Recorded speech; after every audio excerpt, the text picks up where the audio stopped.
सुप्रभात। मैं जगेंद्र राणा।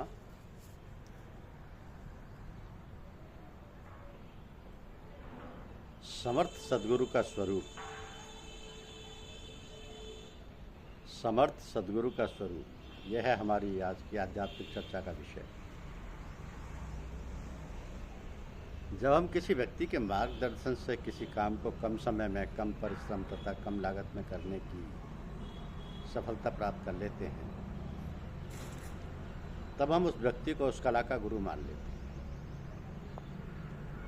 ऐसे गुरु हमें संसार के हर क्षेत्र में मिलेंगे, विद्या में, गायन में, संगीत में तथा अनेक कलाओं में। यहाँ तक कि लोगों की जेब काटना, गले की चैन झपटना व हत्या करना,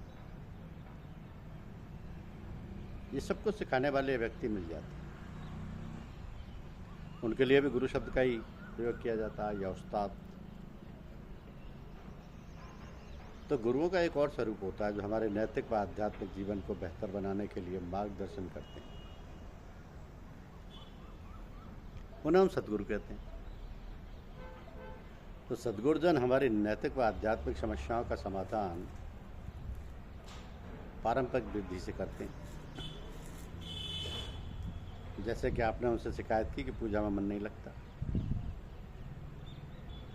तो वो कह सकते हैं कि उपवास किया करो, भगवान से प्रार्थना करो वगैरह।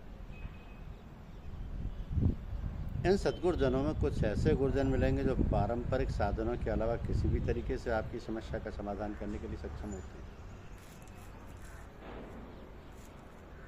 तो संसार के दयालु संत जनों ने देखा कि मनुष्य शारीरिक व मानसिक रूप से इतना गिर गया है कि उसका साधारण पूजा पाठ से उद्धार हो पाना संभव नहीं। पूज्यपाद लालाजी साहब ने अपनी पुस्तक तत्व प्रबोधनी में लिखा है कि आपका उनके सदगुरुदेव का मंशा यह था कि गिरे हुए जीवों और भूले भटके हुए संसारियों को उभारा जाए और उनकी हालत को संभाला जाए। आपका असली मकसद यह था कि जब तक लोगों की अंदरूनी हालत ना संभलेगी और उनकी आत्मशक्तियाँ यानी भीतरी ताकतों का उभार होकर वह जाग न जाएंगी और मन की ताकत का अज सरे नौ नशोनुमा न होगा, न फूलेंगे, बुद्धि की सफाई होकर तेजी न होगी, उस वक्त तक खाली पूजा पाठ व ऊपरी उपासना से काम न चलेगा और बंधे हुए जैसे हैं वैसे ही रहेंगे। अब जैसे भयंकर रोग से पीड़ित मरीज को साधारण दवाओं से फायदा नहीं होता। एक व्याधि बस नर मरई ये असाधि बहुव्याधि। एक व्याधि बस नर मरई ये असाध बहुव्याधि। उसे मूल्यवान भस्मों व रसों को दिया जाता है। उसी प्रकार इन गिरे हुए जीवों के उद्धार के लिए आध्यात्मिक रसों व भस्मों का प्रयोग करना पड़ता है, जिन्हें संत जन अपने को गलाकर तैयार करते हैं। इन्हें हम समर्थ सदगुरु कहते हैं। ये हमारी आध्यात्मिक व सांसारिक समस्याओं का समाधान किसी भी तरीके से करने में समर्थ होते हैं। इनकी विचार शक्ति इतनी बलवान होती है कि इनके विचार मात्र से ही समस्याओं का समाधान होने लगता है।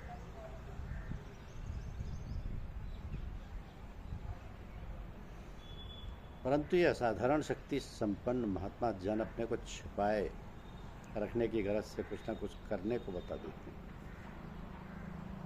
काम करती है नज़र, नाम है पैमाने का। काम करती है नज़र, नाम है पैमाने का। इसका एक बड़ा ही रोचक संस्मरण अपने प्रिय पाठकों के लिए बताता हूँ। आप सभी को बताता हूँ कि जब मेरे बड़े लड़के ने हाई स्कूल की परीक्षा अच्छे नंबरों से पास कर ली, तब मैंने अपनी अनुभवहीनता के भसीभूत होकर उसे इंटर में पढ़ने के लिए साइंस और मैथमेटिक्स विषय दिलवा दी। उसके 2-3 दिन बाद ही मुझे अपने गुरुदेव की सेवा में हाजिर होना पड़ा। मैंने आपको बताया कि मैंने उस लड़के को ये विषय इंटर में पढ़ने को दिलवा दिया। आपने कहा कि आजकल मैथमेटिक्स का ज़्यादा महत्व नहीं है, आप उसे बायोलॉजी दिलवा दें। इसके 2-3 दिन बाद ही मैंने प्रिंसिपल महोदय से निवेदन किया। मैंने अपनी गलती से उसे मैथमेटिक्स दिलवा दिया है, कृपया उसे बायोलॉजी देने की कृपा करें। प्रिंसिपल साहब ने बिल्कुल मना कर दिया कि अब यह कर पाना संभव नहीं है। इस बात के प्राय 15 दिन बाद गुरुदेव का आगमन हुआ। आप हमारे बहुत पुराने सत्संगी के यहाँ ठहरे हुए थे। मेरा कार्यालय आगरा कैंट पर था। तो रात को 12 बजे से सुबह 8 बजे तक की ड्यूटी थी। मैं उस समय ट्रेन कंट्रोलर था। सुबह 8 बजे घर आकर नहा धोकर मैं आपके दर्शनार्थ अशोक नगर के लिए चल पड़ा।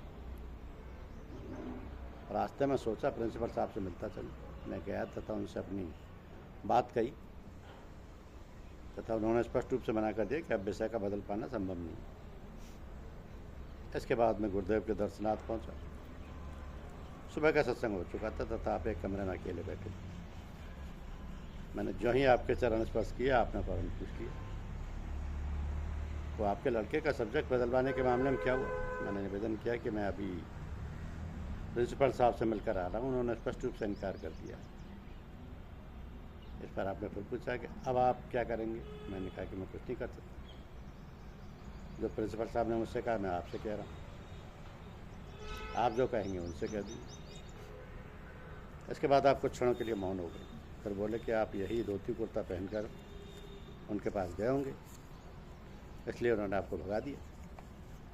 पोशाक का बहुत ध्यान रखना चाहिए। आपने देखा महात्मा गांधी शुरू में कैसे सूट बूट और टाई वाई लगा कर रहते थे, फिर जब महात्मा हो गए तब एक धोती में गुजारा करने लगे। कल आप सूट पहनकर उनके पास जाइएगा तो उनसे कहिएगा कि मेरे लड़के के भविष्य का सवाल है। इसके बाद आप एक जगह और गए तथा मुझे भी साथ ले गए। रास्ते में आप पोशाक के महत्व को समझाते रहे कि जब तक कोई महात्मा ना हो जाए तब तक पोशाक का महत्व बहुत ध्यान रखना चाहिए। दूसरे दिन मैं प्रिंसिपल साहब के पास बुश शर्ट पहन कर गया। केवल उन्हें नमस्ते कर पाया था कि वो बोले मैंने कर दिया है। अरे आप पाठकगण विचार करें, दर्शकगण, सुनने वाले श्रोतागण, कि एक दिन पहले उन सज्जन ने बड़ी ही दृढ़ता से विषय बदलने से इनकार कर दिया था। दूसरे दिन स्वप्रेरणा से वही काम कर दिया। इस अंतराल में ना तो मैं या कोई अन्य उनके पास गया तथा ना ही कोई प्रयास किया गया। ये समर्थ सदगुरुदेव की अलौकिक शक्ति का परिणाम था, जिसे आपने बड़ी ही खूबसूरती के साथ धोती कुर्ते से रख दिया। यही समर्थ सदगुरुजनों की कार्यपद्धति है। उनकी कृपा से आज वो लड़का चीफ मेडिकल सुपरिटेंडेंट के पद पर कार्यरत है।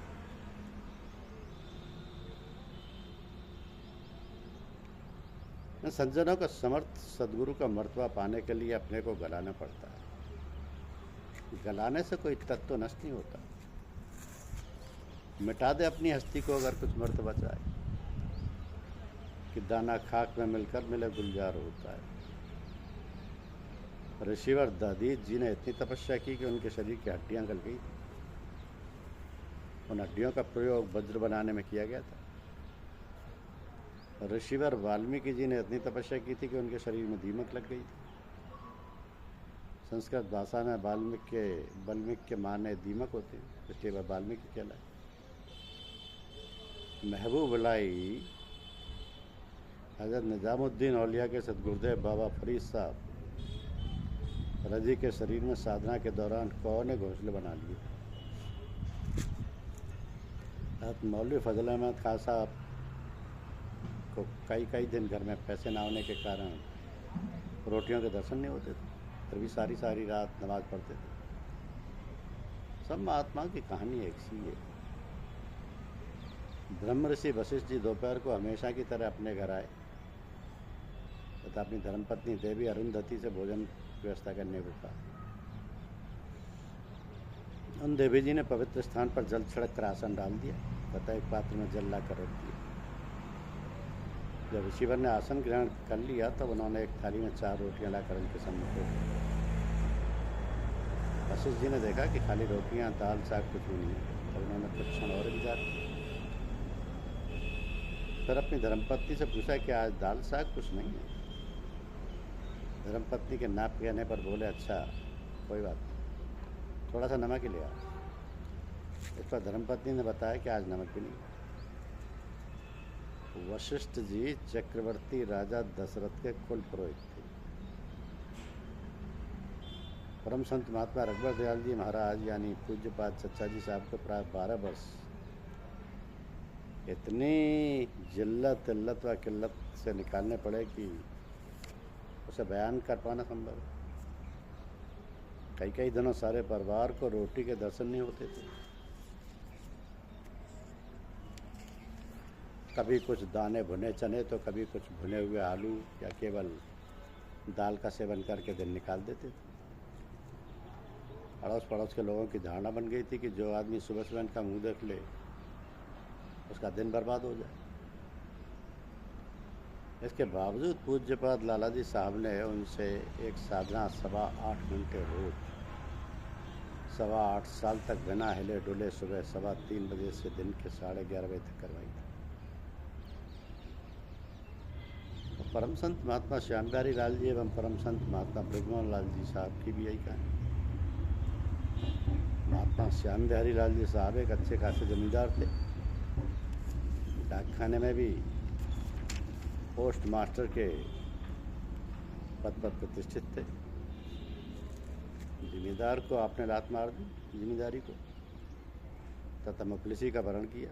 आपका शरीरांत एक किराए के मकान में हुआ था। उस समय आपके सुपुत्र भी विद्यार्थी थे तथा 1 रुपये महीने तक की आमदनी का कोई जरिया नहीं था। यही स्थिति महात्मा ब्रजमोहन लाल जी साहब की। आप पुलिस ऑफिस में हेड क्लर्क थे। उस समय में मोटर रजिस्ट्रेशन विभाग भी पुलिस के पास था। कभी कभी घर में एक 54 रुपये का चौथा भाग भी नहीं होती। तब आप जब तक पैदल जाया करते थे, कहते थे कि आज पेट कुछ भारी था इसलिए सोचा कि कुछ पैदल चला जाए। मुंबई का एक सत्संग सभा में आपने अपना शरीर छोड़ दिया था। मुंबई के एक सत्संग सभा में आपने अपना शरीर छोड़ दिया था। आपका पार्थिव शरीर भी एक किराए के मकान में आया था। परिवार में कोई सुपुत्र कहीं नौकरी नहीं कर रहा था। 1 रुपया महीने की आमदनी का कोई जरिया नहीं था। मकान का किराया देने के लिए पैसे नहीं थे। एक समय की रोटी की भी व्यवस्था नहीं थी। ये दोनों बुजुर्ग बार अगर चाहते तो एक मकान क्या चीज़ है, कॉलोनी बसा सकते थे तथा इतना पैसा छोड़ सकते थे कि चचा के बच्चे आराम से जीवन यापन कर सकें। परंतु इन महात्माओं ने मुफलिसी को जानबूझकर चयन किया। बुजुर्गों का कहना है कि मुफलिसी में यह निस्बत जितनी फलती व फूलती है वैसी बायद या शायद अमीरी में फ़कीरी करना मुश्किल है। मुफलिसी में फ़कीरी आसान है। तो मुफलिसी यानी अभाव की ज़िंदगी के साथ साधना यानी तपस्या करने का भी एक आनंद, जिससे आनंद आ गया वो उसे छोड़ने के लिए तैयार नहीं होता है। जब मेघनाथ युद्ध में मारा गया तब उसकी धर्मपत्नी देवी सुलोचना अपने परिवार के सदस्यों के साथ अपने पति का शरीर युद्ध स्थल से सती होने के लिए ले जाने को आ रही थी। उस दृश्य को देखकर राम जी की वानर सेवा में खुशी की लहर तोड़ गई। उन्होंने जाकर भगवान राम को बताया कि रावण सीता जी को लेकर आपके पास आ रहा है। इस पर भगवान राम ने कहा कि यदि ऐसा है तो मैं उसे माफ़ कर दूंगा तथा लंका का राज्य भी उसे दे दूंगा। इस पर वानरों ने कहा कि लंका का राज्य तो आप विभीषण को देने की बात कैसे होगी। इस पर भगवान ने कहा कि विभीषण को राज्य ही तो देने को कहा है। लंका का राज्य रावण को दे दूंगा, अयोध्या का विभीषण को। मुझे वन्य जीवन का आनंद आ गया है, मैं अपना जीवन यहाँ निकाल दूँ। तो हमारे ऋषियों मुनियों व बुजुर्गों ने ऐसी कठोर तपस्याएँ करके अमूल्य आध्यात्मिक औषधियाँ प्राप्त की हैं, जिनकी एक खुराक देने से मनुष्य जीवन का कायाकल्प हो जाता है। धन्यवाद।